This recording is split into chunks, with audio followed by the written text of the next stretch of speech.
بسم اللہ الرحمن الرحیم رب اشرح لی صدری ویسر لی امری واحلل عقدۃ من لسانی یفقهوا قولی اللہم لا سہل الا ما جعلتہ سہلا وانت تجعل الحزن اذا شئت سہلا ربی یسر ولا تعسر اللہم فقہنا فی الدین اللہم فقہنا فی الدین اللہم انی اسألک علما نافعا ورزقا طیبا وعملا متقبلا اللہم انت اجعل القرآن ربیع قلوبنا وجلاء حزننا وذہاب ہمنا آمین یا رب العالمین۔ چلیے شروع کرتے ہیں آج سورۃ مریم۔ آج ہماری سورہ مریم الحمدللہ سٹارٹ ہونے جا رہی ہے۔ انشاءاللہ دیکھتے ہیں کہ اس کا پہلے تو ہم دیکھیں گے کہ اس کا شان نزول کیا ہے، یہ کب نازل ہوئی۔ تو اس کے شان نزول میں آتا ہے کہ یہ اس وقت ایک تو اس کا نام مریم کیوں ہے، کیونکہ اس میں سیدہ مریم کے تفصیلی حالات کا ذکر آیا ہے۔ تو یہاں پر ہمیں اس بات کا پتہ چلتا ہے کہ اس میں سارے ہم ڈیٹیل میں انشاءاللہ سورہ بی بی مریم کے بارے میں انشاءاللہ ہم تفصیلی معلومات بھی دیکھیں گے، تفصیلی نالج ہم کو اس پہ ملے گی۔ ویسے تو ہم پیچھے پڑھ کر آ چکے ہیں سورہ مریم کے بارے میں، بی بی مریم کے بارے میں، لیکن اب یہاں پر بھی اس کے بارے میں تھوڑی سی چیزیں اور زیادہ ہمیں معلوم پڑیں گی۔ تو یہاں ہجرت حبشہ جب ہوئی تھی، یہ سورت مکہ میں ہجرت حبشہ یعنی کہ 5 نبوی سے پہلے نازل ہوئی یہ والی سورہ، جس کے بارے میں ہم جانتے ہیں کہ یہ اس میں کیا چیز ہے۔ اور پھر یہ جیسے کہ میں نے پہلے بھی آپ لوگوں کو بتایا تھا کہ قریش کے جو مظالم بڑھتے جا رہے تھے مسلمانوں پر، سختیاں اتنی زیادہ ان کے اوپر سختیاں ہو رہی تھی، تو پھر انہوں نے کیا کیا کہ وہاں کا جو کمزور ہو، چاہے مسلمان ہو، کمزور ہو یا غلام ہو یا آزاد ہو، سب کے لیے انہوں نے کیا کیا تھا، زندگی تنگ کر کے رکھ دی تھی انہوں نے، کہ وہ کسی کو کھانے کے لیے، پینے کے لیے، ہر چیز کے لیے انہوں نے پریشان کر دیا تھا۔ تو آخر آپ صلی اللہ علیہ وسلم نے کیا کیا، مسلمانوں کو حبشہ کی طرف جانے کی اجازت دے دی، ہجرت کرنے کی۔ تو جیسے کہ ہم جانتے ہیں کہ وہاں کا بادشاہ کون تھا، کیا نام تھا وہاں کے بادشاہ کا، مسلمان اس کو کیا کہتے تھے، کون سا بادشاہ کہتے تھے؟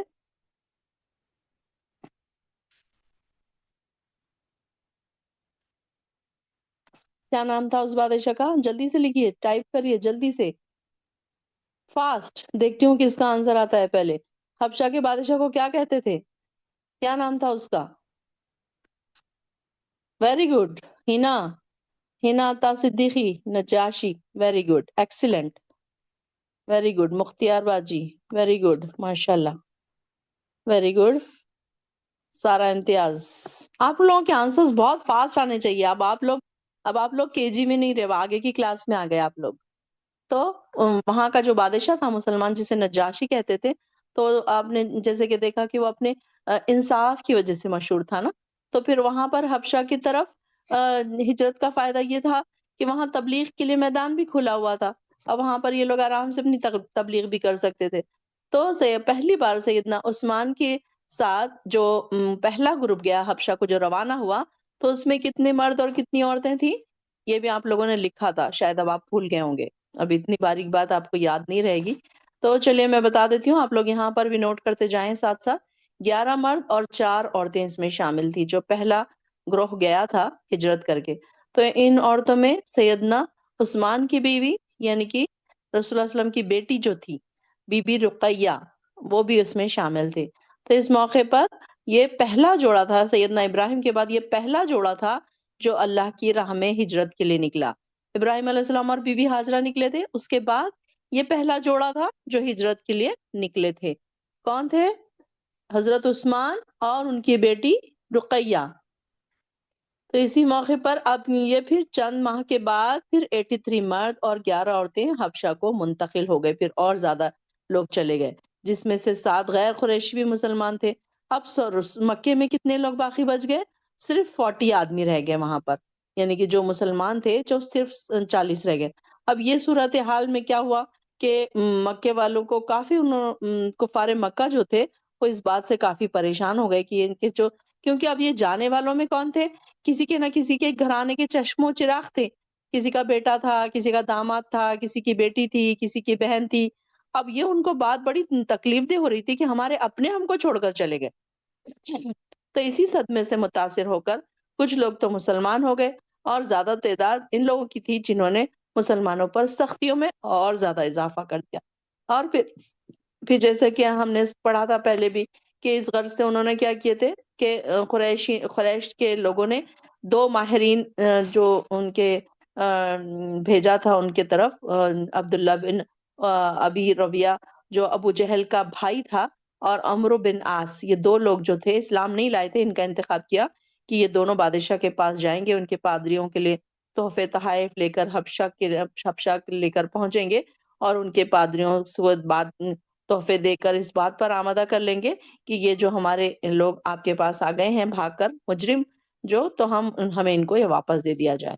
تو پھر انہوں نے، جیسے کہ ہم سب جانتے ہیں کہ پہلی بار انہوں نے تحفے تحائف دے کر پہلی بار وہ جب دربار میں پہنچے تو ان پادریوں نے ہاں میں ہاں ملائی ان کی باتوں میں، لیکن جو بادشاہ تھا اس نے کہا کہ نہیں، میں پہلے ان کی بھی بات سنوں گا۔ تو نجاشی بادشاہ کیونکہ انصاف پسند تھا، ان کی باتوں میں نہیں آیا، اور اس نے کہا کہ نہیں، میں پہلے دونوں کی بات سنوں گا۔ پھر اس نے مسلمانوں کو بلایا، پھر ان سے صورتحال دریافت کی۔ تو مسلمانوں نے پھر کیا کیا، سیدنا جعفر طیار کو اپنا نمائندہ بنایا، یعنی کہ وہ ان کی طرف سے بات کر رہے تھے۔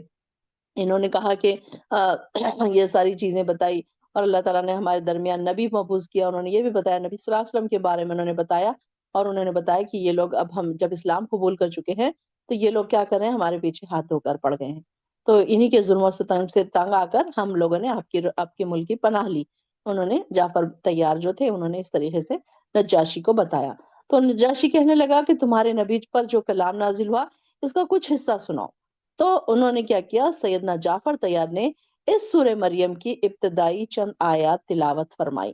دیکھیے کہ قرآن کا نزول ہم نے پہلے بھی ہم نے پڑھا کہ قرآن کا نزول وقت اور موقع کی نزاکت کے حساب سے نازل ہوا، کہ یہ دیکھیں کہ تھوڑے سا دن پہلے، یعنی کہ حضرت حبشہ سے پہلے یہ آیتیں نازل ہوئی، کیونکہ ان کو تیار کیا جا رہا تھا کہ اب ان کے اوپر یہ حالات آنے والے ہیں، اب یہ حالات آئیں گے تو ان کو کیسے اس کو کیسے ہینڈل کرنا ہے، کیسے۔ اب یہ دیکھیے نا کہ اگر ان کے پاس یہ آیتیں تھی تو انہوں نے فوراً یہ آیتیں پڑھ کر ان کو سنا دی۔ تو یہ کلام سن کر پھر نجاشی پر کیا ہوا کہ وہ ایک دم کانپنے لگا، رونے لگا، اور سنتا جاتا اور روتا جاتا، اور اس کی داڑھی، یہاں تک کہ اس کی داڑھی تر ہو گئی، اتنے آنسو گئے اس کے کہ اس کی داڑھی تر ہو گئی۔ اور جب جعفر طیار نے تلاوت ختم کی تو اس نے کہا کہ یہ کلام اور وہ کلام، یعنی کہ سیدنا عیسیٰ پر جو نازل ہوا، دونوں ایک جیسے ہی ہیں، ایک ہی جگہ سے آئے ہوئے ہیں۔ تو انہوں نے جو نجاشی نے کیا کیا، پھر ان کو کہہ دیا کہ میں ان لوگوں کو تمہارے حوالے ہرگز نہیں کروں گا۔ تو پھر یہی بات یہاں سے اس کا شان نزول ہے ان آیتوں کا، کہ یہ آیتیں اس وقت پڑھی گئی تھی۔ تو انشاءاللہ ہم دیکھتے ہیں سورۃ المریم مکی، کاف ہا عین یا عین صاد۔ اب یہاں پر یہ آپ کے پروردگار کی اس رحمت کا ذکر ہے جس نے اپنے بندے زکریا پر کی تھی، جب زکریا نے اپنے پروردگار کو چپ کے پکارا، اذ نادا ربہ نداء خفیہ۔ خفی کس کو کہتے ہیں؟ چھپا ہوا۔ جو اردو والے ہیں ان کو تو سمجھ آ رہا ہوگا، تو جو انگلش والے ہیں ان کے لیے یہ ورڈ تھوڑا سا نیا ہو سکتا ہے، کہ اردو آنے کی ایک پلس پوائنٹ یہ ہے کہ عربی کے ورڈ تھوڑے سے روٹ اس میں سے سمجھ آ جاتا ہے کہ اس میں کیا روٹ ہے۔ تو خفیہ خفی سے ہے، یعنی کہ چھپ کے چھپا کر۔ کبھی کبھی یہ ہوتا ہے نا کہ کچھ چیزیں ہماری ایسی پرسنل ہوتی ہیں کہ ہم سب کے سامنے یا زور سے، اب جیسے کہ اگر ہم دعا کر رہے ہیں، محفل میں ہم دعا کر رہے ہیں، تو ہماری پرسنل دعائیں ہم نہیں مانگتے نا، ہم وہ کب مانگتے ہیں؟ اکیلے میں، چپکے سے، اللہ تعالیٰ سے رو کے۔ کب مانگتے ہیں؟ تہجد میں۔ کہ کچھ چیزیں ایسی ہوتی ہیں نا کہ ہم سب کے سامنے بول نہیں پاتے، تو اللہ کے سامنے تو ہم بول پاتے ہیں۔ تو یہاں پر بھی اب انہوں نے کیا مانگا تھا، کہ انہوں نے یہ مانگا تھا نا کہ ان کو ایک اولاد چاہیے، ایک تو بڑھاپے کا وقت ہے، اور ایسے وقت میں وہ اولاد مانگ رہے ہیں۔ تب یہ واقعی لوگ تو ہو سکتا ہے کہ لوگ ہنسیں اس بات پر کہ یہ کیا بڑی تعجب کی بات ہے کہ اس عمر میں یہ اولاد کوئی مانگ رہا ہے۔ اب اگر ہمارے پاس کوئی 80-90 سال کا ہے اور وہ اولاد مانگ رہا ہے تو ہنسیں گے نا لوگ، کہ کہیں گے کہ اب دیکھو یہ تو بوڑھا ہے، اس کے تو پیر خبر میں لٹکے ہوئے، اور دیکھو یہ اللہ سے کیا مانگ رہا ہے۔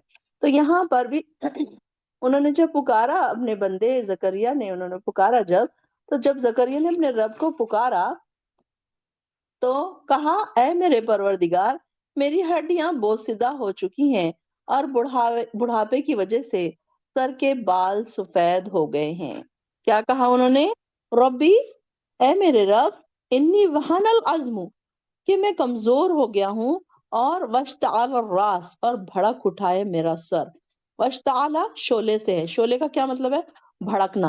اور یہاں پر بھڑکنے سے کیا مراد ہے؟ وائٹ ہو گیا، ایک دم بلیک سے وائٹ ہو گیا، بال پورے سفید ہو گئے۔ اور میں بڑھاپے کی وجہ سے بال تو سفید ہوتے ہیں، اور نہیں کبھی میں ہوا تجھے پکار کر اے میرے رب محروم۔ آیت نمبر 4 یہاں سے انڈرلائن کیجئے، وَلَمْ أَكُمْ بِدُعَائِكَ رَبِّ شَقِيًّا۔ یہ بھی ہم دعا میں اکثر، ہماری ہر دعا کے پیچھے ہم نے یہ والی دعا لگا کے دعا کرنی ہے، یہ آپ لوگوں کو یاد رہنا چاہیے۔ جیسے کہ آپ لوگوں کو اتنی ساری دعائیں یاد ہو گئی ہیں، الحمدللہ الحمدللہ، بہت کانگریچولیشنز آپ لوگوں کو، بہت مبارک کہ اللہ تعالیٰ نے آپ کو اتنی ساتھ ساتھ قرآن کے ساتھ ساتھ آپ کو دعائیں بھی یاد کروا دی اللہ تعالیٰ نے۔ تو یہ بھی ہمارے لیے گفٹ ہے اللہ تعالیٰ کی طرف سے کہ اللہ تعالیٰ نے ہمارے لیے دعائیں اتنے اچھے الفاظ بھیجے۔ اور دوسرا گفٹ یہ ہے کہ اللہ تعالیٰ نے ہمیں ہدایت دی کہ ہم اس کو یاد کر لیں۔ اور تیسرا گفٹ یہ ہے کہ اللہ تعالیٰ نے یاد بھی کرانے میں ہماری ہیلپ کر دی، مدد کر دی کہ ہم اسے یاد رکھ پا رہے ہیں۔ کہ کبھی کبھی ہوتا ہے نا کہ انسان سنتا ہے اور بھول جاتا ہے، کئی واقعات ایسے ہوتے ہیں، کبھی ایئرز ایسے ہوتے ہیں، کبھی صحابہ کے نام ایسے ہوتے ہیں جو ہم سنتے ہیں اور بھول جاتے ہیں۔ کس چیز کو سن کر یاد رکھنا وہ بھی اللہ تعالیٰ کی طرف سے ایک مدد ہے۔ تو اللہ تعالیٰ سے ہمیشہ یہ بھی دعا کرنا کہ اللہ جو بھی میں یاد کروں نا، مجھے مرتے دم تک یاد رہے اور میرے ٹپ آف دی ٹنگ رہے وہ۔ تو یہ بھی جو دعا ہے نا، وَلَمْ أَكُمْ بِدُعَائِكَ رَبِّي شَقِيًّا، اور میں اللہ تجھ سے مانگ کے میں کبھی محروم نہیں ہوا۔ اب آپ اپنی اپنی دعاؤں کی طرف دیکھیے کہ کتنی ایسی دعائیں ہیں جو آپ نے مانگی تھی اور فوراً ہی قبول ہو گئی۔ کتنی ایسی دعائیں، ذرا دیکھیے کیا کیا ہم نے مانگی تھی۔ اب ہوتا ہی ہے نا کہ جب دعائیں قبول ہو جاتی ہیں نا تو انسان اس پر سے ہٹ جاتا ہے، اس کو یاد نہیں رہتا کہ اچھا میں نے دعا مانگی تھی اب قبول ہو گئی، اب قبول ہو گئی بس اس کی خوشی میں۔ جیسے کہ اب فار ایگزامپل ایک دعا سوچ لیجئے، کوئی اپنے لیے اولاد مانگ رہا ہے، اس کو سالوں سے اولاد نہیں ہو رہی تھی، اب اس نے اولاد مانگی، اب اولاد ہو گئی، اب اولاد ہو گئی، بس اولاد کی خوشی میں، اولاد کے پیچھے اس کا پڑھنا، اس کا کھانا، اس کا سونا، اس کا اٹھنا، اب اتنا بیزی ہو گئے کہ اللہ کا کبھی شکر ادا کرنا بھی یاد نہیں آیا کہ اللہ نے میری دعا قبول کی۔ اور جب نہیں تھا، ہمارے پاس اولاد نہیں تھی، تو ہم کتنا تڑپتے تھے اس کے لیے۔ یہ بھی انسان سوچے کہ ایک وقت کیسا تھا کہ میں اس دعا کے لیے کتنا روتی تھی، کتنا تڑپتی تھی۔ اولاد کی ہی نہیں، کوئی اور بھی دعائیں کسی کی ہو سکتی ہیں، تو میں نے ایک ایگزامپل کے طور پر آپ کو بتایا۔ تو یہاں اسی طریقے سے کہ کوئی بھی دعا جب ہم مانگتے ہیں اور وہ قبول ہو جاتی ہے نا، تو اس کو ہمیشہ یاد بھی رکھیں کہ اللہ میں تجھ سے ہمیشہ مانگتی ہوں اور تو میری دعا قبول بھی کرتا ہے۔ ریئر ہی ایسا ہوتا ہے کہ ہماری 10 دعاؤں میں سے کوئی 2-4 دعائیں نہیں بھی قبول ہوتی ہیں، اللہ تعالیٰ کی اس میں مصلحت ہوتی ہے، جیسا کہ ہم جانتے ہیں۔ مومن بندہ کبھی اس پر اصرار نہیں کرتا کہ میری دعا کیوں نہیں قبول ہو رہی ہے۔ مومن بندہ بڑا صبر کرتا ہے کہ نہیں، کوئی قبول نہیں ہونے کا، اس میں بھی اللہ تعالیٰ کا کوئی ریزن رہا ہوگا، اللہ تعالیٰ ضرور جانتا ہے کہ مجھے کیا چیز دینی ہے، کیا چیز نہیں دینی ہے۔ یہ مومن بندے کا یہ توکل ہوتا ہے نا۔ تو جو بھی بہنیں اگر دعا نہیں بھی قبول ہوتی ہیں تو وہ اس بات پر توکل کرتی ہیں کہ نہیں، اللہ تعالیٰ نے مجھے نہیں دیا، اس میں بھی اس کا کوئی آزمائش ہے، اس میں میرے لیے کوئی بہتری ہے، اللہ تعالیٰ جب اس کا موقع ہوگا اللہ تعالیٰ مجھے خود دے دے گا۔ تو جب دیا ہے اللہ تعالیٰ نے تو ہم یہ بھی کہیں، اللہ تعالیٰ میں تجھ سے مانگ کے کبھی نا امید نہیں ہوئی، اب میں نے جب بھی تجھ سے مانگا تو نے مجھے دے دیا۔ اس طریقے سے بولا کرے، ہر بار بولا کرے، جب بھی کوئی چیز مانگے نا تو اس سے یہ بات ضرور بولے کہ وَلَمْ أَكُمْ بِدُعَائِكَ رَبِّي شَقِيًّا۔ ہر دعا کے بعد ہمارا یہ الفاظ ہونے چاہیے، جو بھی دعا ہم مانگ رہے ہیں، بچوں کے لیے مانگ رہے ہیں، کیونکہ ہماری امید اس سے ظاہر ہو رہی ہے نا کہ اللہ میں تجھ کو مانگوں گی تو مجھے انکار نہیں کرے گا، بھلے ہی میں گناہ گار ہوں، بھلے ہی میں بہت زیادہ عبادت گزار نہیں ہوں، بھلے ہی ہو سکتا ہے کہ میں ہم میں سے کوئی تہجد گزار نہیں ہے، لیکن وہ کبھی مانگے۔ اب دیکھیے نا کہ شیطان کی دعا بھی تو اللہ تعالیٰ نے قبول کی تھی نا، کہ شیطان تھا وہ، تو شیطان نے کیا کہا کہ اے اللہ مجھے تو مہلت دے کہ میں تیرے بندوں کو بہکاؤں، اللہ تعالیٰ نے اس کی بھی دعا قبول کر لی۔ اب کوئی یہ نہ کہے، کچھ لوگ یہ کہتے ہیں کہ نہیں ہم تو نماز نہیں پڑھتے، ہم تو تہجد گزار نہیں ہیں، ہماری کہاں دعا قبول ہوگی۔ کبھی بھی یہ نہ سوچے، اللہ تعالیٰ ہر ایک کی دعا سننے کے لیے تیار بیٹھا ہے، بس یہ کوشش ہونی چاہیے کہ ہمارا توکل ایسا ہونا چاہیے کہ میں مانگوں گا تو اللہ تعالیٰ مجھے ضرور عطا کرے گا، اگر میرے حق میں وہ بہتر ہے۔ اب کوئی انسان ایسی کوئی چیز نہ مانگے کہ اب جیسے کہ کوئی ایسی چیز مانگ لے کہ جو بالکل پاسبل ہی نہیں ہے۔ اب کوئی یہ کہے کہ میں آسمان میں اپنے آپ کو لٹکانا چاہ رہا ہوں، میں آسمان میں اپنے آپ کو بالکل لٹانا چاہ رہا ہوں، کچھ ایسی انہونی والی دعائیں نہ کر لیں اور یہ سوچ لیں کہ ہاں اللہ تعالیٰ تو میری دعا قبول نہیں کرتا. نہیں، بلکہ کچھ چیز ایسی بھی مانگے جو واقعی قابل قبول بھی ہو اللہ کے نزدیک. کوئی ایسی چیز ہو، کوئی یہ نہ کہے کہ اب اللہ مجھے بادشاہ بنا دے، یہ تو پاسبل نہیں. اللہ تعالیٰ مجھے پرائم منسٹر بنا دے، یہ تو پاسبل نہیں ہے نا. خیر اللہ تعالیٰ کے لیے تو ہر چیز پاسبل ہے، لیکن ایسی چیزیں مانگا کریں جو ہمارے بس میں ہیں، ہمارے حق میں ہو سکتی ہیں. اور اس کے بعد جب ہم دعا مانگ لیں تو یہ کہیں وَلَمْ أَكُنْ بِدُعَائِكَ رَبِّي شَقِيًّا. کس نے کہا تھا یہ؟ زکریا علیہ السلام نے. آپ کو یہ بھی یاد رہنا چاہیے یہ کس نے کہا تھا، کب کہا تھا، کیا حالات تھے اس وقت. اب ایٹ لیسٹ ہم قرآن کو اب لفظی ترجمہ نہیں آپ لوگ یاد کر رہے، تفسیر آپ لوگ نہیں یاد کر رہے، چلو ٹھیک ہے، لیکن ایٹ لیسٹ قرآن کا حق ہم اتنا تو ادا کریں کہ ہمیں یہ پتا چلے کہ دعا کس نے مانگی تھی، کب مانگی تھی، کن حالات میں مانگی تھی. ایٹ لیسٹ ہمیں اتنا معلوم ہونا چاہیے کہ ان کا ایسے لگے گا نا، ہم کو بھی اطمینان آئے گا کہ ہاں چلو ہم بھی قرآن کا کچھ حق ادا کر رہے ہیں. اب وہ تو ماشاءاللہ سے بہت لکیسٹ سسٹرز ہیں جنہوں نے قرآن کے ترجمہ یاد کر لیے. ماشاءاللہ سے میرا ایک بیچ نے تو قرآن کا پورا ترجمہ ان لوگوں نے ماشاءاللہ سے پرفیکٹ انہوں نے یاد کیا. جو ہماری ایک بیچ جو ختم ہو گئی الحمدللہ ماشاءاللہ سے، تو واقعی وہ تو قابل تحسین قابل تعریف خواتین تھے، سسٹرز تھے میرے. میں ان کی بہت ابھی تک بھی میں تعریف بھی کرتی ہوں اور بہت عزت کرتی ہوں، اور میرے لیے بہت بہت ان کا درجہ بہت میرے نزدیک ہے وہ ماشاءاللہ سے.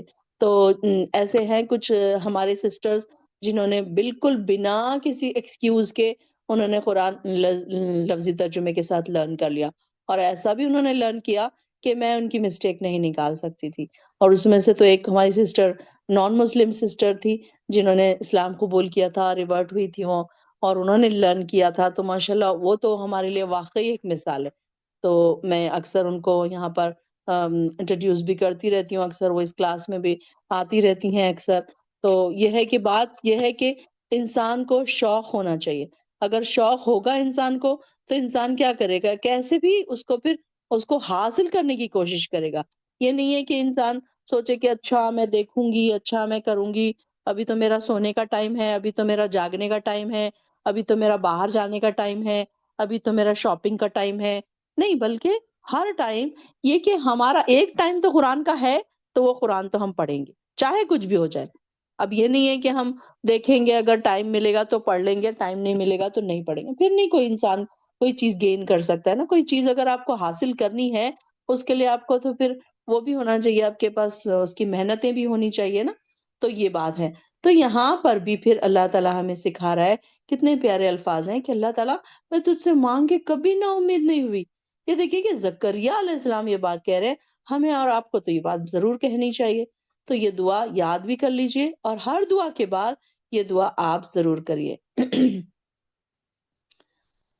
اور آگے کیا کہہ رہے ہیں وہ کہ اور میرے پروردگار، میں اپنے پیچھے اپنے بھائی بندوں کی برائیوں سے ڈرتا ہوں. وَإِنِّي خِفْتُ الْمَوَالِيَّ، جو میں ڈرتا ہوں میرے پیچھے جو رشتہ دار ہیں ان سے میں ڈرتا ہوں، اور میری بیوی بانجھ ہے، تو اپنی جناب سے اپنی طرف سے مجھے ایک وارث عطا فرما. اب یہاں پر دیکھیے کہ ان کی دعا کرنے کا مقصد کیا ہے. لڑکا مانگ رہے ہیں، اولاد مانگ رہے ہیں. اولاد مانگنے کا ان کا یہ مقصد نہیں ہے کہ اب میرے پاس اتنی پراپرٹی ہے، اتنے گھر ہے، اتنے بنگلے ہیں، اب میرا بزنس کون سنبھالے گا، اب میں نے اتنا کمایا ہے تو یہ میں کس کو دے کر جاؤں گا، میرا جانشین کون بنے گا. نہیں، بلکہ یہ کیا چاہ رہے ہیں کہ اب میرے بعد کوئی ایسا ہو جو میرے بعد بھی دعوت دین اور تبلیغ کے کام کو سنبھالے. اب میں ڈرتا ہوں کہ میرے پاس میرے خاندان میں ایسا کوئی نہیں ہے جو میرے بعد بھی تبلیغ کا کام کرے. یعنی کہ نبیوں کی وراثت مال دولت نہیں ہوتی. نبیوں کی وراثت کیا ہوتی ہے؟ علم کی دولت.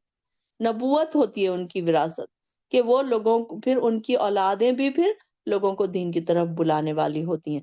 تو اس لیے انہوں نے مانگا. اب ہماری تو خواہش کیا ہوتی ہے کہ ہمارا بیٹا ہو جو بڑھاپے میں ہمارا سہارا بنے، جو ہماری دولت کا مالک بنے، ہماری وراثت کا مالک بنے، ہمارے بنگلوں کا، ہمارے جائیداد کا وارث بنے. ہماری تو جنرل خواہش یہی ہوتی ہے. ہم عام دنیا والے ہیں نا، دنیا دار ہیں نا.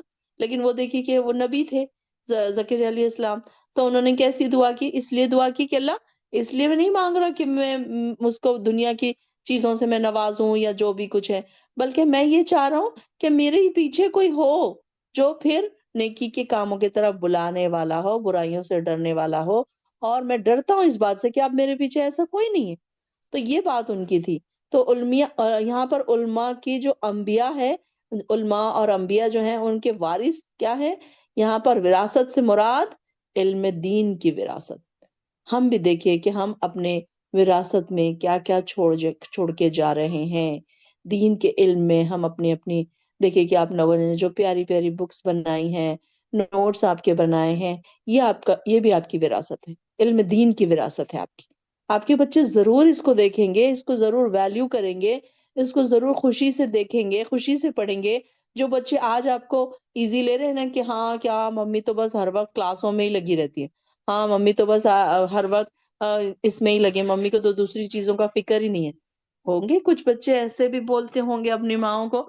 اب جو ظاہر ہے بچے تو دنیا دار ہوتے ہیں، ان کے ساتھ ان کے دوستوں کے ساتھ رہ رہ کر تو ان کو یہ لگتا ہے نا کہ یہ تو بہت ہی زیادہ بس ایکسٹریم کر رہے ہیں ممی، ایسا لگتا ہے ان کو۔ لیکن کب جب ہم چلے جائیں گے نا اس دنیا سے تو پھر بچوں کو یہ ریئلائز ہوگا کہ دیکھو ہماری ممی نے کتنے اچھے نوٹس بنائے تھے، کتنی وہ محنت کرتی تھی، کیسی اللہ کی نیک بندی تھی وہ، اب میں بھی ایسی کروں گی۔ کہیں نہ کہیں تو ان کے دل میں یہ خیال آئے گا نا۔ تو یہاں پر بھی ہم اپنی وراثت میں بھی کوئی ایسا علم دین چھوڑ کر جائیں جو ہمارے بچے بھی پیچھے دیکھیں۔ اب یہ ہم جس ہم قرآن میں پڑھ رہے ہیں، آپ اس میں نوٹ کرتے جا رہے ہیں، آپ کیا سوچ رہے ہیں یہ قرآن آپ کے بعد ختم ہو جائے گا؟ نہیں، بلکہ آپ کی نسلیں پڑھیں گی اس کو۔ اب دیکھیں گے وہ لوگ کہ ارے ممی کی رائٹنگ ہے، دیکھو ممی اس میں اس طریقے سے لکھا کرتی تھی، دیکھو ممی نے کتنے اچھے نوٹس اس میں کچھ امپورٹنٹ پوائنٹس نوٹ کیے تھے، وہ بھی پڑھیں گے، وہ بھی اس سے فائدہ اٹھائیں گے۔ یہاں پر یہ چیز ختم نہیں ہو جائے گی۔ یہ ہم چھوڑ کے جا رہے ہیں ہماری وراثت میں علم دین، ہم کیا چھوڑ کے جا رہے ہیں؟ ٹھیک ہے انبیاء نے تو 100% چھوڑا ہوگا، لیکن ہم 10% تو چھوڑیں گے نا، ایٹ لیسٹ اتنی تو ہے ہماری کم سے کم کیپیسٹی کہ ہم 10 20 30 کچھ تو ہم چھوڑ کے جائیں گے نا ہمارے بچوں کے لیے، جو ہم اللہ تعالیٰ کے پاس کو ہمیں ریوارڈ بھی ملے گا، اور بچے بھی ہمارے لیے پھر انشاءاللہ ہم امید کریں گے کہ بچے ہمارے لیے ثواب جاریہ بھی بنیں گے پھر۔ تو یہاں پر انہوں نے کہا کہ ایک تو ڈرتے ڈرتے انہوں نے دعا کی، اور دوسری یہ کہ انہوں نے کہا کہ میری بیوی بانجھ ہے، اب بانجھ بھی ہے، وہ بچہ نہیں پیدا کر سکتی، اس کے باوجود بھی وہ دعا کر رہے ہیں۔ تو انہوں نے کہا کہ تو اپنی جناب سے، اپنے پاس سے، اپنی رحمت سے کہ مجھے کیا کر، ایک وارث عطا فرما، کہ من لدن کا ولیہ، کہ ایسا دوست، ایسا بچہ مجھے عطا کر کیا جو آپ کے پاس سے ایک میرے لیے گفٹ ہو، تو پھر جو میرے اور میرے آل یعقوب کا وارث بھی بنے، اور اے میرے پروردگار اسے پسندیدہ انسان بنانا۔ کہ یہاں پر ایسا نہیں ہے کہ بس کوئی بچہ دے دیا، اب بچہ جا کے دنیا میں گناہوں کے کاموں میں مصروف ہو رہا ہے، اب بس لاڑوں میں سڑا ہوا ہے، ایک بیٹا ہوا، بہت سال دعا کرنے کے بعد اگر ایک اولاد ہوئی، اب اس کو کیسے لاڑوں میں سڑا کے رکھ دیا، وہ جو چاہے کرے، اسے کوئی منع نہیں کر رہا۔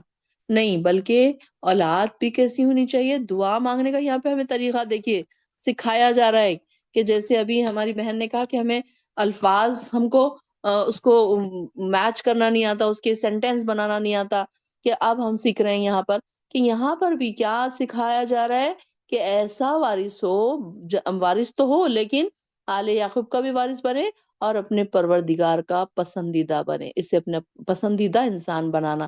وَاجْعَلْهُ رَبِّيَّ رَضِيًّا، راضیہ کس سے ہے؟ راضی سے، جس سے تو راضی ہونے والا ہو، ایسا بنانا اس کو کہ اے میرے پروردگار تو بنا اسے، اے میرے رب پسندیدہ بنا، کہ وہ اللہ کا پسندیدہ بھی ہو، ایسے نہیں ہو۔ اب یہ دیکھیے کہ دعا ہم کیا کرتے ہیں جنرلی، لوگوں کو دیکھیے آپ، ہم چلے اگر آپ دین سے جڑے ہوئے ہیں تو آپ کے پاس اچھے اچھے الفاظ ہوں گے دعا کرنے کے، تو کبھی بھی دعا میں نا اولاد جب مانگے نا تو صرف یہ نہ کہیں کہ اللہ مجھے ایک اولاد عطا کر، مجھے ایک بیٹا عطا کر، مجھے ایک بیٹی عطا کر، بلکہ یہ دعا کریں کہ اللہ مجھے نیک صالح بے عیب اولاد عطا کر۔ اگر کوئی بچہ ایسا پیدا ہو جائے جو مینٹلی ریٹائرڈ ہے، تو وہ ماں کے لیے تو پوری زندگی بھر ایک آزمائش بن جائے گا نا۔ اگر کوئی ایک بچہ ایسا پیدا ہو جائے جو چور ڈاکو بنے گا، آگے جا کے وہ ماں باپ کے لیے بے عزتی کا باعث بنے گا، شرمندگی کا باعث بنے گا، تو ایسا اولاد کا کوئی فائدہ ہے؟ اس سے تو بہتر ہے کہ اولاد نہ ہی رہے۔ تو جیسے کہ دیکھیے کہ اسی لیے یہ دعا کرنا ہمیں سکھایا جا رہا ہے کہ ایسی اولاد ہو کہ جو نیک بھی ہو، صالح بھی ہو، اور پھر اللہ کا پسندیدہ ہو۔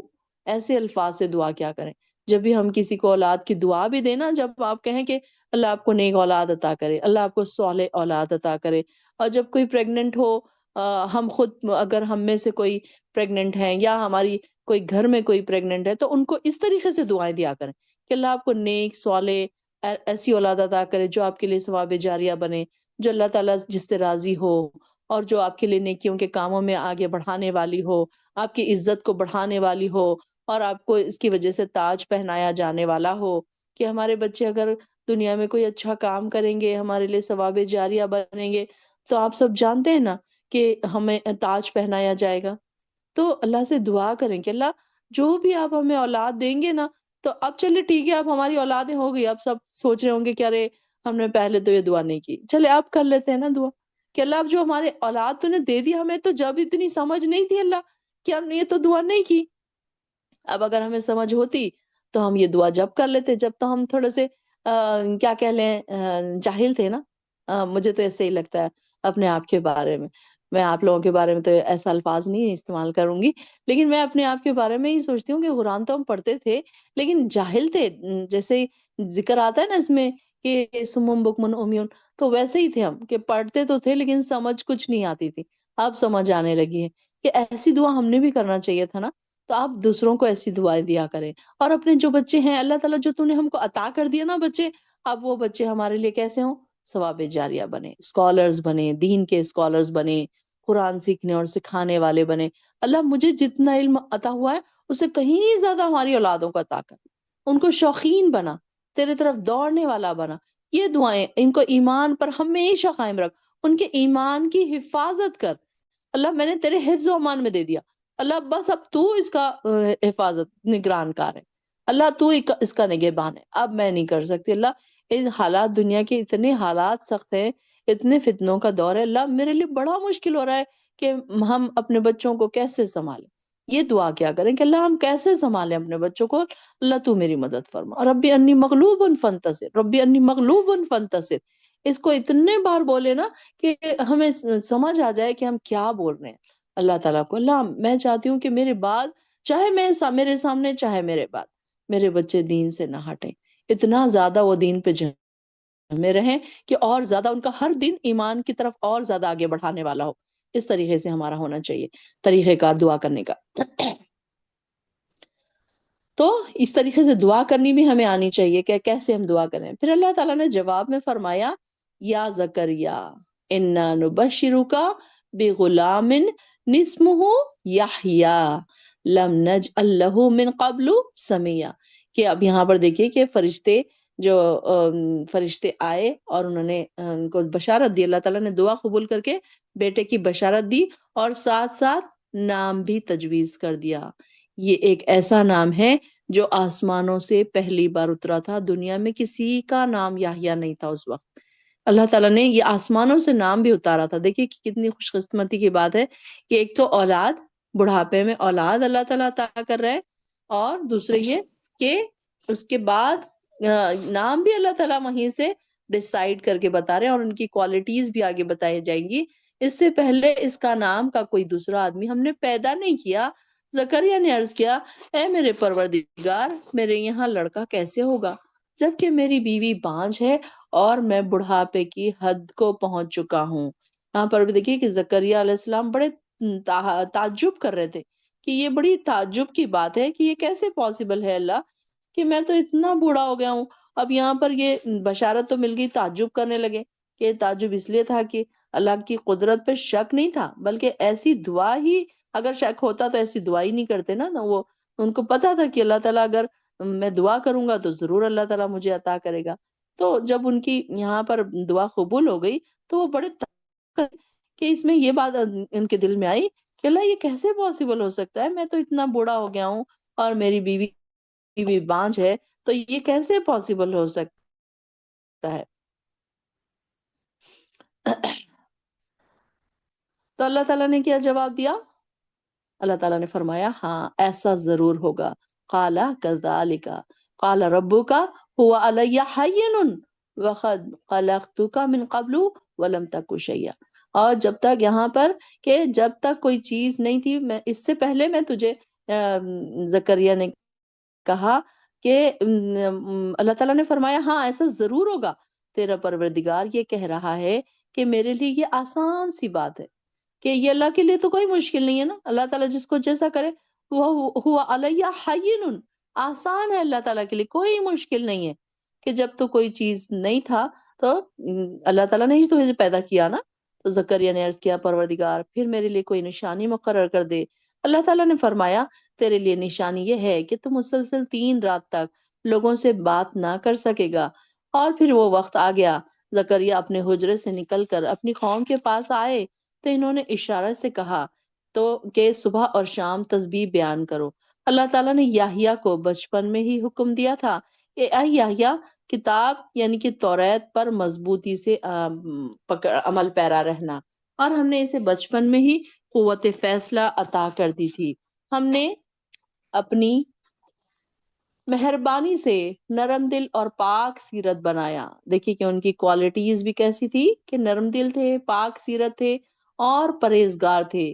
وکانت تقیہ، تقوی والے بھی تھے وہ ساتھ ساتھ، اور اپنے والدین سے ہمیشہ اچھا سلوک کرتے تھے اور کسی وقت بھی جابر اور نافرمان نہ ہوئے. اس دن پر سلامتی ہو جس دن بھی وہ پیدا ہوئے، اس دن بھی جب وہ مریں گے، اور اس دن بھی جب وہ دوبارہ اٹھائے جائیں گے.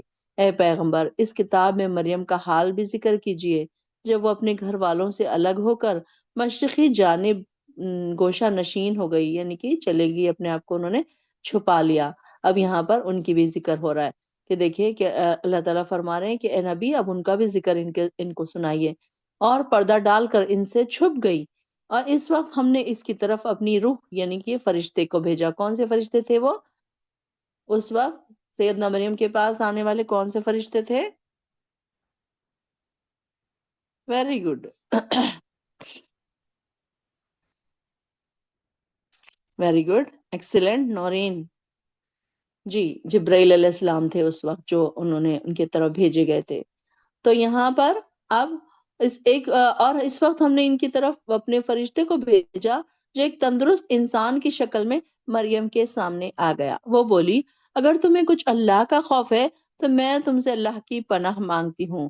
وہ بولے میں تو تمہارے پروردگار کا بھیجا ہوا ہوں اور اس لیے آیا ہوں کہ تمہیں ایک پاک سیرت لڑکا عطا کروں. وہ بولی ہائے میرے پاس لڑکا کیسے ہوگا جبکہ مجھے کسی انسان نے چھوا تک نہیں اور میں بدکار بھی نہیں. وہ بولے ہاں ایسا ہی ہوگا، تمہارے پروردگار نے فرمایا قال انما انا رسول. اور یہاں پر انہوں نے کیا کہا کہ میں نبی ہوں، میں اللہ کا بھیجا ہوا ہوں. رسول سے یہاں پر کیا مراد ہے؟ بھیجا ہوا. رسول کا ایکچولی میننگ کیا ہے؟ بھیجا ہوا. تو یہاں ان کے جبرائیل علیہ السلام کے بارے میں بات آتی ہے کہ انہوں نے کہا کہ میں اللہ کا بھیجا ہوا ہوں اور اللہ تعالیٰ کے لیے آسان ہے. یہاں پر بھی دیکھیے وہی ورڈ آئے ہیں قال ربکی ہوا علیہ حین. پیچھے بھی یحییٰ علیہ السلام کے لیے یہی ورڈ آئے تھے نا علی حین، کہ ان کے لیے بھی اللہ تعالیٰ نے وہی بات کہی کہ اللہ کے لیے وہ مشکل نہیں ہے، اللہ تعالیٰ کے لیے آسان ہے.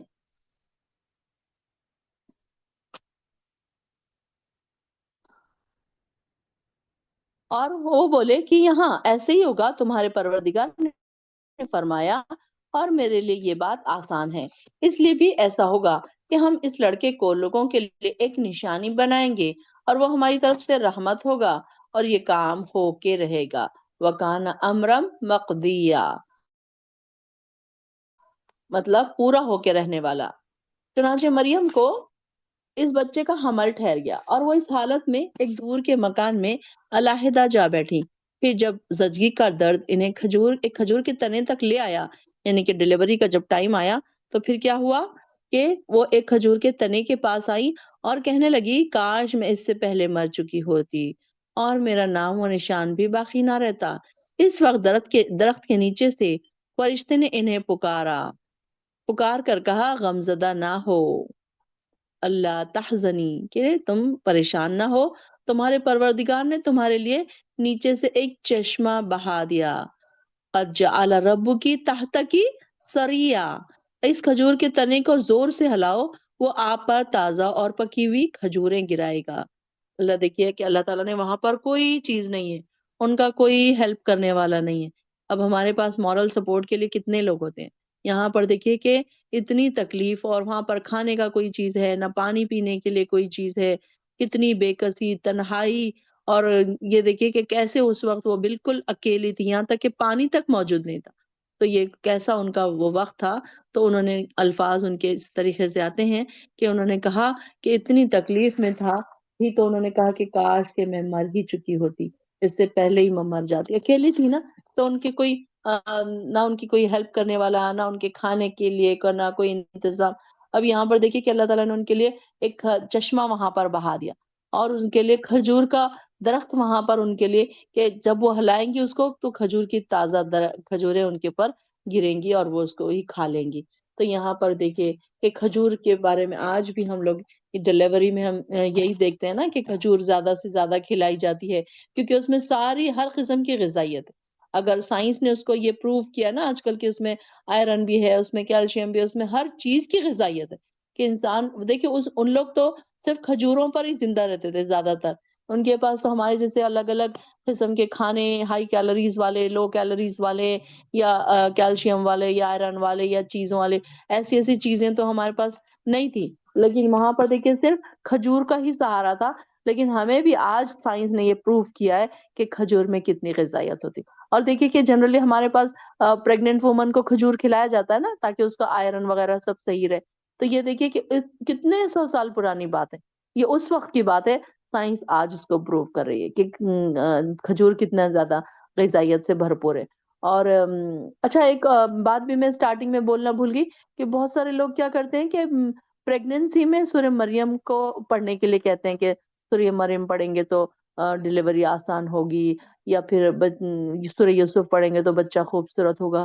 ایسی کوئی چیز کوئی بھی روایت سے ہمیں نہیں ملتی، کوئی احادیث سے ہمیں نہیں ملتی۔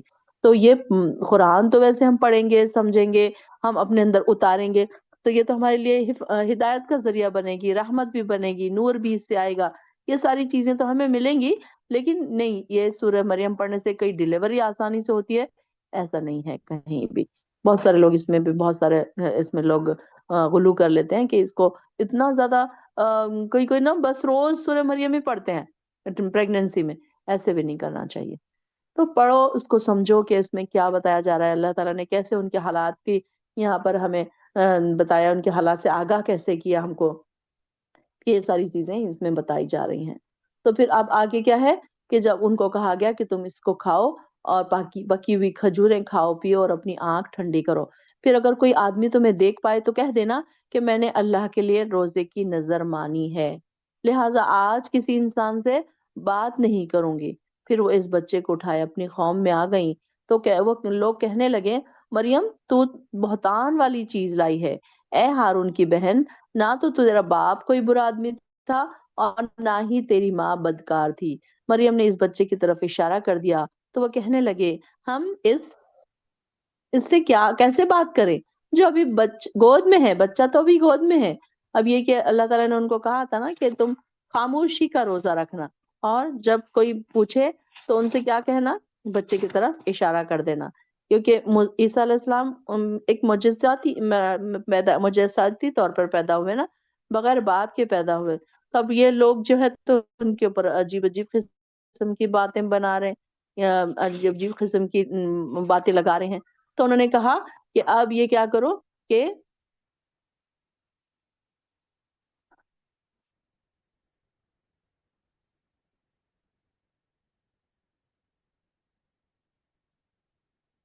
جب بھی کوئی تم سے سوال پوچھے تو تم کیا کرنا، بچے کی طرف اشارہ کر دینا۔ تو یہاں پر یہود جو تھے ان کے اوپر بہت سے بہتان لگا رہے تھے کہ تم تو ایک اچھے گھر کی ہو، اور تم تو ایسی، ہم تو تمہیں بہت نیک سمجھتے تھے، اور تم یہ بچہ کہاں سے اٹھا کر لائی۔ تو اس کو الگ الگ کی طرف وہ لوگ ریلیٹ کرنے لگے۔ تو مریم نے کیا کیا، بی بی مریم نے بچے کی طرف اشارہ کر دیا۔ تو پھر کیا ہوا کہ اس نے کہا، لوگوں نے کہا کہ یہ کیسے کلام کرے گا جو کہ ابھی گود کا بچہ ہے۔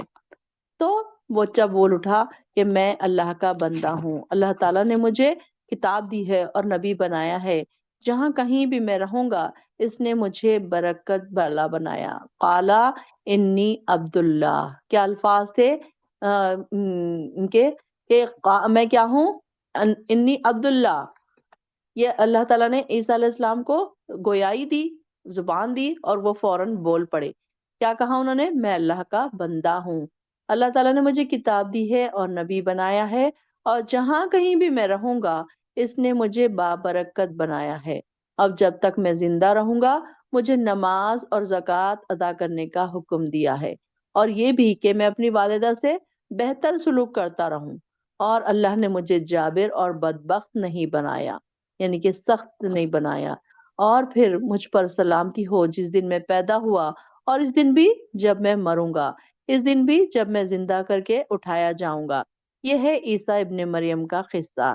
یہی سچی بات ہے جس میں وہ جھگڑا کر رہے ہیں. اللہ تعالیٰ کو یہ شایان شان نہیں کہ کسی کو اپنا بیٹا بنائے. یعنی کہ یہ لوگ کیا کرتے تھے، اللہ کی طرف اس کی نسبت کرتے تھے نا، تو انہوں نے فوراً اللہ تعالیٰ نے کہہ دیا کہ اللہ تعالیٰ کو کوئی ضرورت نہیں ہے کہ وہ کسی کو اپنا بیٹا بنائے. ایسی چیزوں سے اللہ تعالیٰ پاک ہے.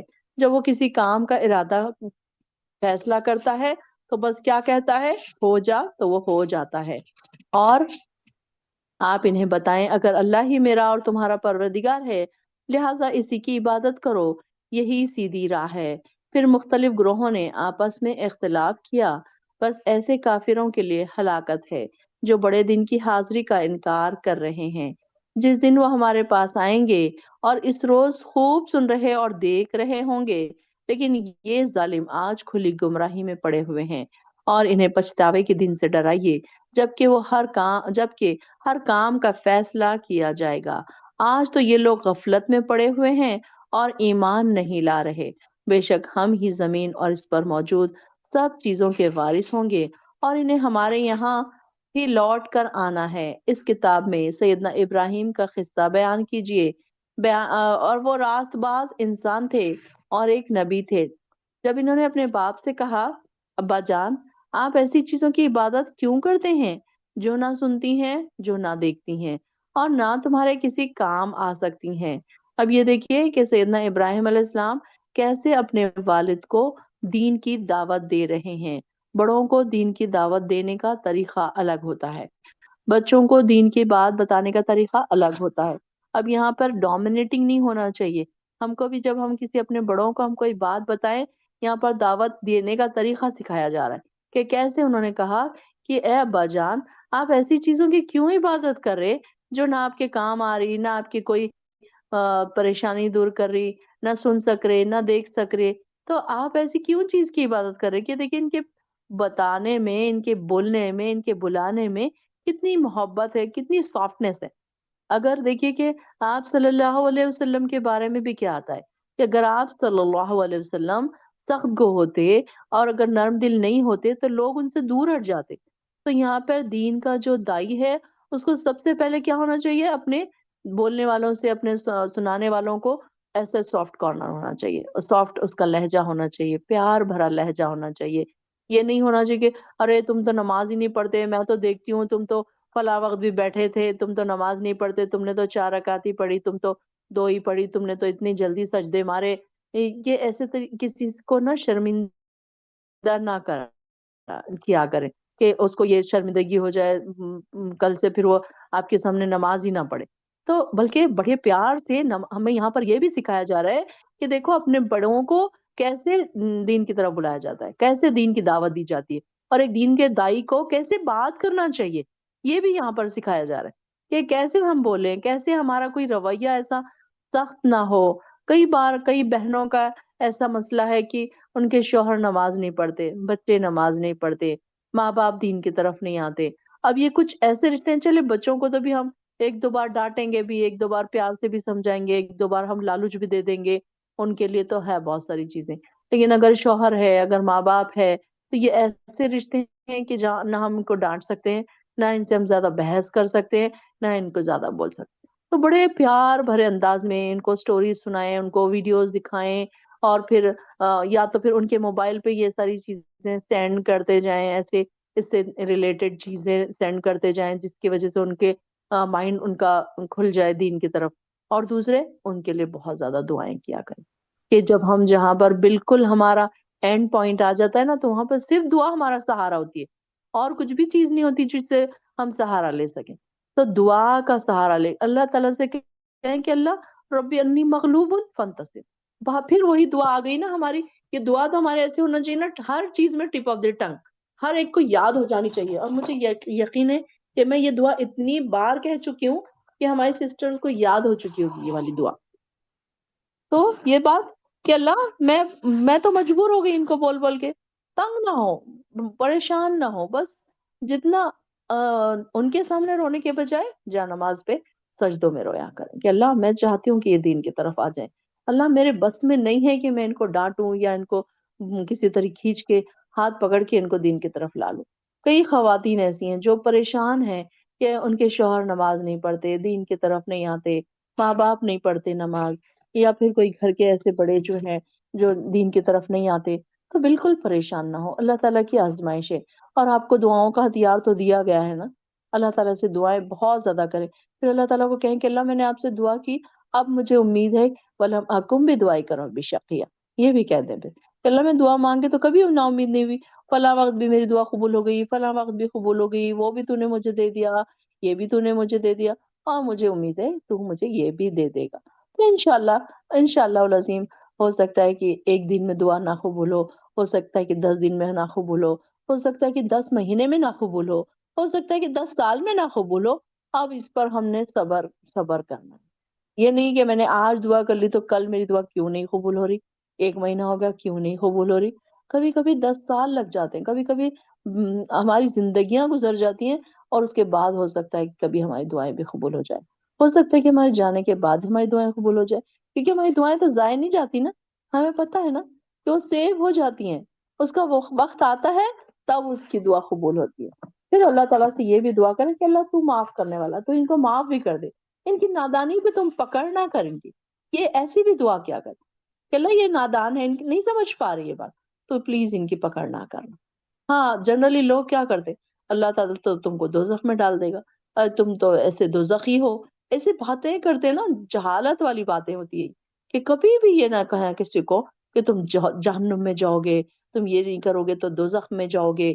کبھی بھی الفاظ استعمال نہیں کرنے اپنے اپنوں کے لیے، کہ ہر وقت یہ کہیں کہ اللہ تعالیٰ تمہیں معاف کر دے، اللہ تعالیٰ تمہیں ہدایت دے دے، اللہ تعالیٰ تمہیں جنت عطا کرے گا، اللہ تعالیٰ تمہیں جنت کی نعمتیں عطا کرے گا، اللہ تعالیٰ ہم سب کو جنت میں ملا دے.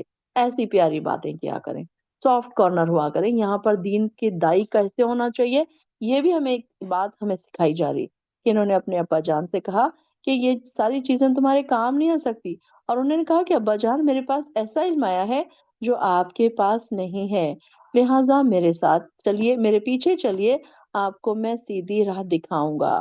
اہدیکا صراطن سویہ، آیت نمبر 43. ابا جان شیطان کی عبادت مت کیجیے، وہ تو کھلا دشمن ہے، اللہ تعالیٰ کا نافرمان ہے. ابا جان مجھے خطرہ ہے کہ اللہ تعالیٰ نے اللہ تعالیٰ سے آپ کو سزا ملے گی اور آپ شیطان کے ساتھی بن جائیں گے. باپ نے جواب دیا، ابراہیم کیا تو میرے معبودوں سے مجھے ہٹانا چاہتا ہے، ان سے تو پریشان ہو گیا ہے؟ اگر تو اس کام سے باز نہ آیا تو میں تجھے سنگسار کر دوں گا. سنگسار کر دینا مطلب پتھر مار کے ختم کر دینا. بہتر یہ ہے کہ تو ایک طویل مدت کے لیے میری آنکھوں سے دور چلا جا. ابراہیم نے جواب دیا، ابا جان آپ پر سلام ہو. دیکھیے کہ باپ اتنی سختی سے پیش آ رہا ہے، لیکن کیا کہہ رہے ہیں پیغمبر کہ ابا جان آپ پر سلامتی ہو. قال سلام علیکا ساستغفر لک ربی، کہ میں پھر بھی کیا کروں گا، اپنے پروردگار سے آپ کے لیے بخشش کی دعا کروں گا، بے شک میرا پروردگار مجھ پر مہربان ہے. انہ کان بی حفیہ سوری. تو یہاں کیا بتایا جا رہا ہے کہ دیکھیے کیسے اللہ تعالیٰ اتنی سختی کی بات کرنے کے باوجود بھی وہ کہہ رہے ہیں کہ میں آپ کے لیے ضرور دعا کروں گا.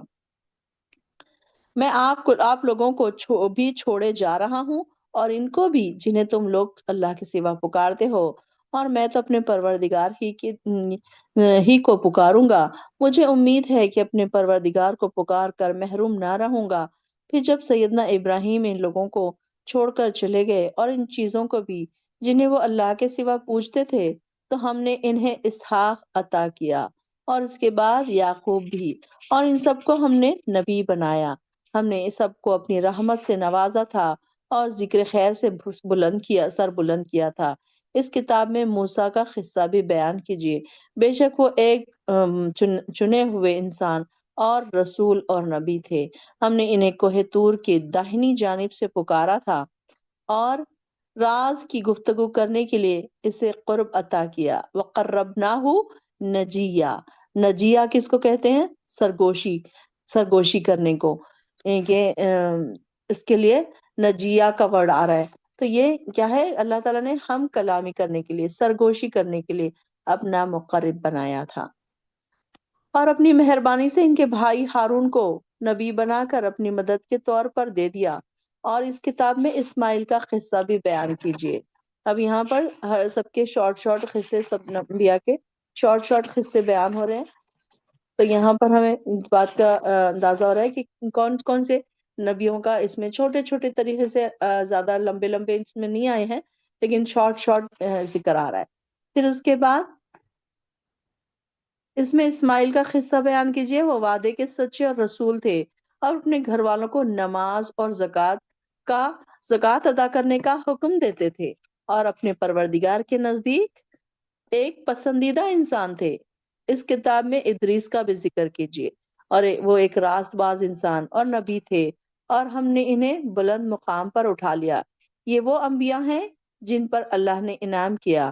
وہ آدم کی اولاد سے اور ان لوگوں میں سے تھے جنہیں ہم نے نوح کے ساتھ کشتی میں سوار کیا، اور ابراہیم اور اسرائیل کی اولاد سے تھے، ان لوگوں سے تھے جنہیں ہم نے ہدایت عطا کی تھی اور انہیں چن لیا تھا، اونچا اٹھا لیا تھا۔ جب انہیں اللہ تعالیٰ کی آیات سنائی جاتی تو وہ روتے ہوئے سجدے میں گر جاتے۔ اللہ اکبر! دیکھیے ان کی کوالٹیز۔ اذا تتلی علیہم آیات الرحمن قروا سجدا وبکیا۔ کتنی بار ایسا ہوتا ہے کہ ہم اللہ کی آیتیں پڑھ کر روتے ہیں، گڑ گڑاتے ہیں اور سجدوں میں گر جاتے ہیں؟ ہوتا ہے کسی کے ساتھ ایسا؟ چیک کریے، اپنے اپنے حالات کو چیک کریے کہ کیا ایسے ہوتا ہے ہمارے ساتھ بھی کہ کوئی آیت پڑھ کر ایک دم ہماری آنکھوں سے آنسو نکل گئے۔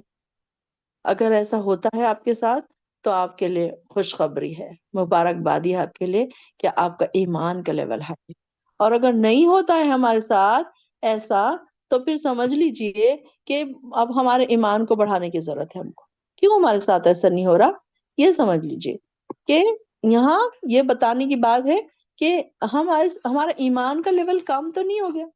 کیوں ہمیں رونا نہیں آ رہا؟ دوسروں کو رونا آتا ہے، لوگ سجدے میں گر جاتے ہیں لوگ، ہمیں کیوں نہیں ہو رہا؟ کیا بات ہے ایسی؟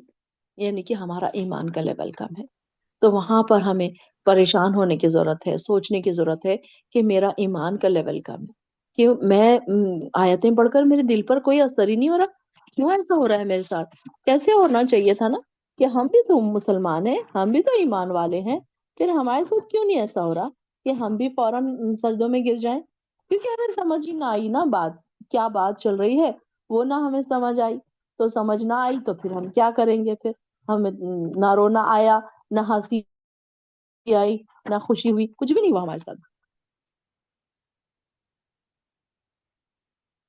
پھر ان کے بعد ان کے نالائق اولاد ان کے جانشین بنے جنہوں نے نمازوں کو ضائع کیا اور اپنی خواہشات کے پیچھے لگ گئے۔ وہ ان قریب گمراہی کے انجام سے دوچار ہوں گے۔ البتہ ان میں سے جس نے توبہ کر لی، ایمان لایا اور اچھے عمل کیے تو ایسے لوگ جنت میں داخل ہوں گے اور ان کی ذرہ بھر بھی حق تلفی نہیں ہوگی۔ وہ جنت میں ایسے ہمیشہ رہیں گے، رہنے والے باغات میں ہیں جن کا اللہ تعالیٰ نے اپنے بندوں سے وعدہ کر رکھا ہے اور انہیں کسی نے دیکھا نہیں۔ بے شک اس کا وعدہ پیش آ کے رہے گا۔ اس جنت میں وہ امن اور سلامتی کی باتوں کے علاوہ کوئی بےہودہ بات نہ سنیں گے، اور وہاں انہیں صبح اور شام ان کا رزق ملتا رہے گا۔ یہ ہے وہ جنت جس کا وارث ہم اپنے بندوں میں سے اس کو بنائیں گے جو پرہیزگار ہیں۔ اللہ اکبر! تلک الجنت التی نورث من عبادنا من کانا تقیا۔ اب دیکھ لیجئے، چیک کر لیجئے کون کون ہے تقوی والے، کون کون ہے پرہیزگار۔ کیا ہم ہیں پرہیزگار؟ اپنے آپ سے سوال کیجئے، اپنے ہی آپ کا احتساب کیجئے، دوسروں کا نہیں کرنا ہے، سامنے والوں کا نہیں کرنا ہے کہ ارے وہ تو نماز نہیں پڑھتے، وہ تو دوزخی ہیں، وہ تو جنت میں نہیں جائیں گے۔ اپنے آپ سے سوال کریے، کیا میں ہوں پرہیزگار؟ کیا میں اس جنت کی وارث بن سکتی ہوں؟ کہ اللہ تعالیٰ مجھے اس جنت کا وارث بنا دے۔ یہاں پر جب بھی ایسی کوئی آیت آئے نا، رک جایا کریں۔ جب آپ ناظرہ پڑھ رہے ہوں، جب آپ اکیلے بیٹھے ہوں، رک جائیں، رو لیں، سجدے میں گر جائیں، اللہ سے ضد کر لیں، اللہ مجھے دے دے، بس دے دے مجھے۔ چھوٹا بچہ دیکھیے نا کیسے ضد کرتا ہے کہ مجھے چاہیے تو چاہیے بس، ماں باپ پریشان ہو کے اس کو دے دیتے ہیں۔ پھر چاکلیٹ مانگ رہا ہے، پیسے مانگ رہا ہے، کھانے کی چپس مانگ رہا ہے، کوئی چیز مانگ رہا ہے، کہیں باہر جانا ہے، کیسے روتا ہے، کیسے لوٹتا ہے نیچے، ضد کرتا ہے، نہیں مجھے چاہیے تو بس چاہیے۔ اور پھر ماں باپ پریشان ہو کر پھر اس کو وہ دے دیتے ہیں۔ ہم بھی اللہ تعالیٰ سے ایسے ضد کریں، اللہ مجھے چاہیے تو بس چاہیے، اللہ مجھے دے، اللہ مجھے ایسا بنا دے کہ میں اس کے وارث بن جاؤں، اللہ میری نسلوں کو اس کا وارث بنا دے۔ اللہ آج اس آیت کے آگے جانے سے پہلے پہلے ہم سب کو اس جنت کا وارث بنا دے، اور ہماری نسلوں کو بھی اس کا وارث بنا دے، اور ہمارے اہل مرحومین جو آپ کے پاس آ چکے ہیں ان کے نام بھی یہ جنت لکھ دے، ان کو بھی وارث بنا دے۔ اللہ ان کو اعلیٰ درجے کی جنتوں کا وارث بنا، ہم کو بھی اور ان کو بھی، اور ہمارے اہل و عیال کو بھی، اور ہمارے دوست احباب کو بھی۔ اللہ تعالیٰ آپ سب کو اس جنت کا وارث بنا دے، آمین یا رب العالمین۔ اے نبی، ہم فرشتے آپ کے پروردگار کے حکم کے بغیر نازل نہیں کرتے، فرشتے نازل نہیں ہوا کرتے۔ جو کچھ ہمارے سامنے اور ہمارے پیچھے اور جو کچھ ان کے درمیان سب اسی کا ہے، اور آپ کا پروردگار بھولنے والا نہیں۔ وہ آسمانوں اور زمین اور جو کچھ ان کے درمیان ہے سب چیزوں کا مالک ہے، لہٰذا اس کی بندگی کیجیے اور اس کی بندگی پر ڈٹ جائیے۔ یہ نا مجھے لگ رہا ہے کہ سورہ مریم کی ایک ایک آیت ایسی ہے تو مجھے ایسا بڑا تکلیف دہ دکھ رہا ہے مجھے کہ میں اس پر سے اتنی تیزی سے گزر جا رہی ہوں۔ ایک ایک آیت ایسی ہے نا کہ مجھے لگ رہا ہے کہ ایک ایک آیت پہ میں آپ کو، ہر آیت میں میں ڈیٹیل میں چلی جاؤں۔ کتنے پیارے الفاظ ہیں اس کے، کتنے پیارے اس کو اٹریکٹ کرنے والے، ہماری زندگیوں کو اٹریکٹ کرنے والے، سکھانے والے۔ ہر آیت ہمیں کچھ نہ کچھ سکھا رہی کہ کیسے اس میں اللہ تعالیٰ ہمیں سکھا رہا ہے، کیسے ہمیں بندگی پر بلا رہا ہے، کیسے بندگی پر ڈٹ جانے کے لیے کہہ رہا ہے۔ وَاسْتَبِرْ لِعِبَادَتِهِ فَاعْبُدْهُ وَاسْتَبِرْ، اور اس کے اوپر قائم ہو جائیے کہ اپنی عبادتوں پر قائم ہو جائیے۔ هَلْ تَعْلَمُ لَهُ سَمِيًّا، کیا آپ کوئی اور بھی اس کا ہم نام جانتے ہیں؟ اللہ کا کوئی ہم نام نہیں ہے نا۔ انسان یہ کہتا ہے جب میں مر جاؤں گا تو پھر کیا دوبارہ زندہ کر کے قبر سے نکالا جاؤں گا؟ کیا انسان کو یہ یاد نہیں رہا کہ اس سے پہلے ہم نے اسے پیدا کیا جبکہ وہ کچھ بھی نہیں تھا؟ آپ کے پروردگار کی قسم، ہم انہیں اور ان کے ساتھ شیطانوں کو ضرور جمع کریں گے اور پھر ان کو گھٹنوں کے بل جہنم کے ارد گرد حاضر کر دیں گے۔ پھر ہر گروہ میں سے ایسے لوگوں کو کھینچ نکالیں گے جو اللہ تعالیٰ کے مقابلے پر سخت سرکش بنے ہوئے تھے۔ پھر ہم ان لوگوں کو بھی خوب جانتے ہیں جو جہنم میں پہلے داخل ہونے کے زیادہ حقدار ہیں۔ تم میں سے کوئی بھی ایسا نہیں جس کا جہنم پر گزر نہ ہو۔ یہ ایک قطعی طے شدہ بات ہے جسے پورا کرنا آپ کے پروردگار پر ہے۔ اللہم لا تجعلنا منہم۔ اب یہاں سے کیا مراد ہے کہ ہر ایک کو وہاں سے گزرنا ہے، اس سے کیا مراد ہے؟ ان منکم واردوہا، اس پہ سے ہر ایک کو گزرنا ہے۔ کون سی چیز ہے؟ دوزخ میں سے تو ہر ایک کو نہیں گزرنا ہے، بلکہ یہ پل صراط سے روایت میں آتا ہے کہ اس سے مراد پل صراط ہے کہ یہاں پر چاہے نیک ہو چاہے بد، ہر ایک کو وہاں سے گزرنا ہی گزرنا ہے۔ یہ اللہ تعالیٰ کی طرف سے ایک طے شدہ بات ہے جس کا کبھی بھی خلاف نہیں ہو سکتا ہے۔ یعنی کہ احادیث میں آتا ہے کہ کوئی بھی انسان ایسا نہیں ہے جو پل صراط پر سے نہیں گزرے گا۔ جیسے کہ ہم جانتے ہیں کہ پل صراط پر سے سب سے اچھا جو اپنے اعمال کے لحاظ سے گزرنے والے، جو کیسا پہلا گروہ کیسا ہوگا؟ بجلی کی چمک کی طرح نکل جائے گا۔ ایک بجلی چمکی جیسے چمکنے میں کتنی دیر لگتی ہے، اتنی دیر میں وہ پل صراط کا اتنا سخت راستہ وہ پار کر لے گا۔ دوسرا کیسا؟ ہوا کی طرح۔ یہ تیسرا کیسا؟ گھڑ سوار کی طرح۔ چوتھا کیسا؟ اونٹ کی طرح۔ پانچواں کیسا؟ دوڑنے والے کی طرح۔ اور چھٹا آدمی جیسے پیدل چلتا ہے۔ اس میں الگ الگ لیول، الگ الگ اعمال نامے، اس حساب سے انسان پل صراط کو وہ پار کرے گا۔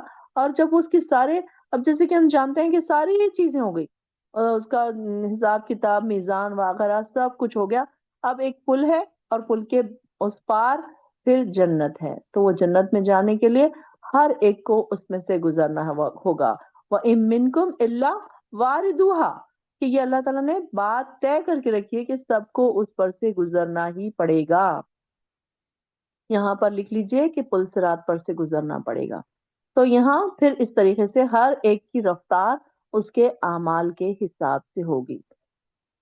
پھر اسی طریقے سے جیسے ہم جانتے ہیں کہ پل صراط کیسا ہے، ایک پل ہے جسے جہنم کے اوپر رکھا گیا ہے، اور یہ پل کے گرنے کا مقام ہے، یعنی کہ ہر ایک کے لیے اب یہاں پر کیسے یہ کانٹے ہیں، آنکڑے ہیں، چوڑے چوڑے کانٹے ہیں، اور یہ کیسے اس کے نیچے آگ ہے، تیزی سے جو کھولتا ہوا پانی اور آگ ہے، تو اس پر سے یہ کیسے لوگ جو ہے اس میں سے جو گناہگار لوگ ہیں اس کے اوپر جاتے ہی کٹ کر دوزخ میں گر جائیں گے، تو وہاں پر سے پھر وہ کوئی بچ کر واپس نہیں آئے گا، پھر وہ لوگ نجات نہیں پائیں گے، اور دوزخ میں پھر وہ وہاں پر سے پھر ان کا فیصلہ وہاں پر ہو جائے گا کہ وہ اتنی تیز، اس کے بارے میں کیا آتا ہے کہ بال کی طرح باریک ہے اور تلوار سے زیادہ تیز ہے، ایسی اس کا راستہ ہے نا کہ وہاں پر برے لوگ جیسے ہی پیر رکھیں گے کٹ کر اس میں نیچے گر جائیں گے۔ اللہ اکبر، اللہم لا تجعلنا منہم، اللہم لا تجعلنا منہم۔ اللہ تعالی ہمیں ایسے اعمال نہ نصیب فرمانا، اللہ ہمیں ایسے اعمال نصیب فرمانا کہ ہم بجلی کی طرح یا پلک جھپکنے کی طرح اس پل سے ہم گزر جائیں، ہم بھی اور ہمارے اہل وعیال بھی، ہماری نسلیں بھی، آمین یا رب العالمین۔ اور جب ان پر ہماری واضح آیات پڑھی جاتی ہیں تو کافر ایمان والوں سے کہتے ہیں کہ بتاؤ ہم دونوں گروہوں میں سے کس کی حالت بہتر ہے اور کس کی مجلس اچھی ہے، حالانکہ ہم ان سے پہلے کئی ایسی قومیں ہلاک کر چکے ہیں جو ساز و سامان اور ظاہری شان و شوکت کے لحاظ سے ان سے بہتر تھی۔ آپ ان سے کہیے جو شخص گمراہی میں پڑا ہو تو اللہ تعالیٰ اسے ایک مدت تک ڈھیل دیتے جاتے ہیں، یہاں تک کہ وہ لوگ کچھ دیکھ لیتے ہیں جس کا ان سے وعدہ کیا جاتا ہے، یہ عذاب الہی ہو یا قیامت ہو، اس وقت انہیں معلوم ہو جائے گا کہ کس کا حال برا ہے اور کس کا جتھا کمزور ہے۔ جو لوگ راہ راست پر چلتے ہیں انہیں مزید ہدایت عطا کرتے ہیں، اور باقی رہنے والی نیکیاں آپ کے پروردگار کے نزدیک ثواب اور انجام کے لحاظ سے بہتر ہے۔ یہاں پر دیکھیے کہ اللہ تعالیٰ بھی کس کو باقیات الصالحات کیا ہے، نیکیاں، انسان کی باقی رہنے والی نیکیاں، اپنی نیکیوں کی حفاظت بھی کیجیے۔ نیکیاں کرنے کے بعد اسے ضائع ہو جانا بہت آسان ہے، اس کو ضائع کر دینا، بلکہ اس کو سنبھال کے رکھنا یہ بہت مشکل کام ہے۔ اللہ تعالیٰ سے یہ بھی دعائیں کیا کریں کہ اللہ ہم جو نیکیاں کر رہے ہیں اسے سنبھال کر رکھنا بھی سکھا، قیامت تک یہ نیکیاں ہماری جھولی میں رہے، ہمارے قبضے میں رہے، کہیں یہ کوئی ایسے گناہ سے سرزد نہ ہو جائے کہ وہ نیکیاں ہم سے پھر راگ بن کر اڑ جائے۔ اللہ اکبر، اللہ لا تجعلنا منہم۔ اللہ ہمیں نیکیوں کو سنبھالنے والا بھی بنائے، نیکیاں کرنے والا بھی بنائے، نیکیوں کو سنبھالنے والا بھی بنائے۔ بھلا آپ نے اس شخص کی حالت پر غور کیا جو ہماری آیات کا انکار کرتا ہے اور کہتا ہے کہ مجھے مال اور اولاد ضرور دیا جائے گا؟ کیا اسے غیب کا پتہ چل گیا؟ اس نے اللہ تعالیٰ سے کوئی عہد لے رکھا ہے؟ ہرگز نہیں، ایسا نہیں ہوگا جو کچھ یہ کہہ رہا ہے۔ ہم اسے لکھ لیں گے اور اس کے عذاب میں مزید اضافہ کریں گے۔ اور جن باتوں کے متعلق یہ کہہ رہا ہے مال اور اولاد، ان کے وارث تو ہم ہوں گے ہی، اور یہ اکیلا ہمارے پاس آئے گا۔ اور ان لوگوں نے اللہ کے سوا دوسرے معبود بنا رکھے ہیں تاکہ وہ ان کے مددگار بنے، ایسا ہرگز نہ ہوگا، وہ معبود تو ان کی عبادت سے ہی انکار کر دیں گے بلکہ الٹا ان کے مخالف بن جائیں گے۔ آپ دیکھتے نہیں کہ ہم نے کافروں پر شیطان چھوڑے ہیں جو انہیں ہر وقت مخالف سمت پر، مخالف حق میں اکساتے رہتے ہیں۔ اور آپ ان پر نزول عذاب کے لیے جلدی نہ کیجیے، ہم ان کی گنتی کے دن شمار کر رہے ہیں۔ جس دن ہم پرہیزگاروں کو اکٹھا کریں گے وہ رحمان کے مہمان بنیں گے، مجرموں کو پیاسے جانوروں کی طرح جہنم کی طرف ہانک لے جائیں گے۔ اس دن کوئی بھی کسی کی سفارش نہ کر سکے گا جس نے اللہ تعالیٰ سے عہد لیا ہو۔ بعض لوگ کہتے ہیں رحمان کی اولاد ہے، یہ تو اتنی بری بات تم گھڑ لائے ہو جس سے ابھی آسمان پھٹ پڑے اور زمین پھٹ جائے اور پہاڑ دھڑام سے گر پڑیں۔ اس بات پر انہوں نے رحمان کے لیے اولاد کا دعویٰ کیا، حالانکہ رحمان کی شایان شان نہیں کہ وہ کسی کو اولاد بنائے۔ آسمان اور زمین میں جو کچھ بھی ہے وہ سب رحمان کے حضور غلام بن کر آئیں گے، اور رحمان نے ان سب چیزوں کا ریکارڈ رکھا ہے، اس کی پوری گنتی کر رکھی ہے۔ یہ سب قیامت کے دن اس کے حضور تن تنہا حاضر ہوں گے۔ یقیناً جو لوگ ایمان لائے اور اچھے کام کرتے رہے، ان قریب اللہ تعالیٰ ان کے لیے لوگوں کے دلوں میں محبت پیدا کر دے گا۔ ان الذین آمنوا وعملوا الصالحات سیجعل لهم الرحمن ودا۔ اس کی ایک مثال مجھے آج لگتی ہے کہ آپ لوگ بھی مجھ سے محبت کرتے ہیں، جب ہم نے بھی کوشش کی کہ اللہ ایمان پر قائم رہیں، عمل صالح کریں، کہ دیکھیں کہ آپ سب کے دلوں میں بھی اللہ تعالیٰ نے محبت رکھ دی۔ اور آپ بھی آبزرو کر رہے ہوں گے کہیں نہ کہیں کہ جب سے آپ قرآن سے جڑے ہیں، جب سے آپ دین کی طرف آئے ہیں، کہ لوگوں کے دلوں میں آپ کی محبت کیسے بڑھ گئی ہے، لوگ آپ کی عزت کرنے لگے ہیں، آپ سے محبت کرنے لگے ہیں، اور آپ کے اندر ایک رعب اور دبدبہ پیدا ہو گیا ہے کہ لوگ آپ کے سامنے کچھ زبان اٹھا کر کھول کر نہیں بات کر سکتے تھے۔ یہ بھی آپ نے آبزرو کیا ہوگا، اور اب تک نہیں کیا ہے تو اب کریں، اور ضرور شیئر کیا کریں کہ اگر اس طریقے سے ہوا ہے تو ضرور شیئر کریں۔ اس سے کیا ہوگا کہ ہم کو یہ لگے گا نا کہ قرآن میں یہ آیت آئی تھی، واقعی ہم نے اس کا ایکسپیرینس کیا، واقعی ہم نے اس کا تجربہ کیا کہ یہ سچ مچ ہمارے ساتھ ہوا، اور واقعی یہ بات تو میں نے آبزرو کی ہے۔ پہلے میں بہت ڈرتی تھی لوگوں سے، ہر کسی سے میں ڈرتی تھی، لیکن الحمدللہ جب سے قرآن دلوں میں اترا ہے میرا ڈر ختم ہو گیا، اور لوگوں کے دلوں میں محبت بھی پیدا ہو گئی۔ اس قرآن کو آپ کی اللہ تعالیٰ، اور پس اے نبی ہم نے اس قرآن کو آپ کی زبان میں آسان بنا دیا۔ فَإِنَّمَا يَسَّرْنَاهُ بِلِسَانِكَ لِتُبَشِّرَ بِهِ الْمُتَّقِينَ۔ کیوں آسان بنایا؟ تاکہ آپ اس سے پرہیزگاروں کو خوشخبری دیں اور بحث کرنے والوں کو ڈرائیں۔ ہم ان سے پہلے کئی قومیں ہلاک کر چکے ہیں، اور آپ ان میں سے کسی کا نشان پاتے ہیں، اور ان میں سے کسی کی بھنک بھی آپ کو سنائی نہیں دیتی۔ یعنی کہ کئی قومیں آئیں بھی گئیں بھی، اللہ تعالیٰ نے سب کو ختم بھی کر دیا، اور کسی کو اب یاد بھی نہیں کہ کون تھے، کیا ان کے گھر تھے، ساری چیزیں اب ختم ہو گئی۔ تو اللہ تعالیٰ یہ کہہ رہے ہیں کہ ہم نے دیکھو کیسے لوگوں کو ختم کر دیا۔ اللہ تعالیٰ ہمیں نیک اور صالح بنائے، اللہ تعالیٰ ہمیں قرآن پر عمل کرنے والا بنائے۔ وآخر الدعوانا الحمد للہ رب العالمین۔